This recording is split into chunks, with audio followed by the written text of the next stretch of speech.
ኖራት አልኖራት ኤርትራ ነፃ ወጣች። ነፃ ከወጣች በኋላ ቴሪቶሪያ ምንድን ነው? አሰብን አይጨምርም። ራስ ገዝ የሚባለውን ቴሪቶሪ ይዛ ነው ነፃ መውጣት የነበረባት። አይ ለምን እዛ ትሄዳለች? አሰብን እንጨምርባት ተባለና አዲስ አበባ የነበረው ኤርትራዊ ደግሞ አሰብን ጨምርላቸው እንጂ አሰብ አሁንም የኢትዮጵያ አንጡራ ሀብት ነው። አሰብን የወሰዱ እነሱ ራሳቸው እንደሚሉት በቅልጽምና አይደለም የሚሉት። አዎ ይህን መቻጣን እንጂ በጉልበታችሁ ነው የወሰዳችሁት።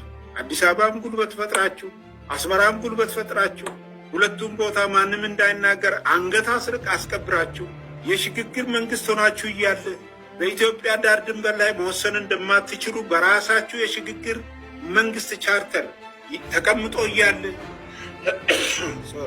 ይሄ ሁሉ ተቀምጦ እያለ በጉልበታችሁ፣ በቅልጽማችሁ፣ በሱሪያችሁ ነው አሰብን የወሰዳችሁ የምንለው ነገር ይሄ ነው። ማነው ጠንካራ ወደር የሌለው ጠንካራ ተብሎ ቢጠየቅ ወቅቱ የደገፈው አይዲያ ነው የሚባለው። በእናንተ ዘመን በጉልበታችሁ በጠመንጃችሁ የኢትዮጵያን አንጡራ ሀብት በተንኮልና በሸፍጥ አስመራና አዲስ አበባ ሆናችሁ ወስዳቸዋል። ያኔ የተናገራቸው የለም። በዛን ጊዜ የሚናገር ሰው አንገቱ ይቆረጣል።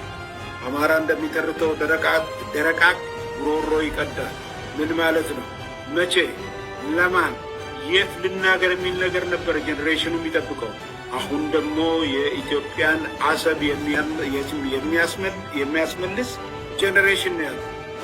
ስልጣን ላይ ያለው መንግስት የዚህ ጄኔሬሽን ነው። በጠቅላላ የኢትዮጵያ ሕዝብ በዚህ ተግባብተዋል። አሰብን እንዴት ነው የምንመልሰው? አሰብ የኛ ነው አይደለም። አሁን ጥያቄው እንዴት ነው የምንመልሰው ነው። ስለዚህ አዎ በጉልበት ነው የወሰዳችሁት።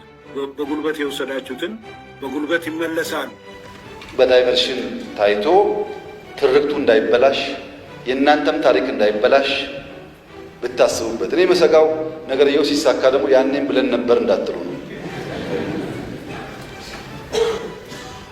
እና ሚሊየን% እርግጠኛ ነኝ ኢትዮጵያ ተዘግታ አትኖርም። ማንም ፈለገም አልፈለገም አትኖርም።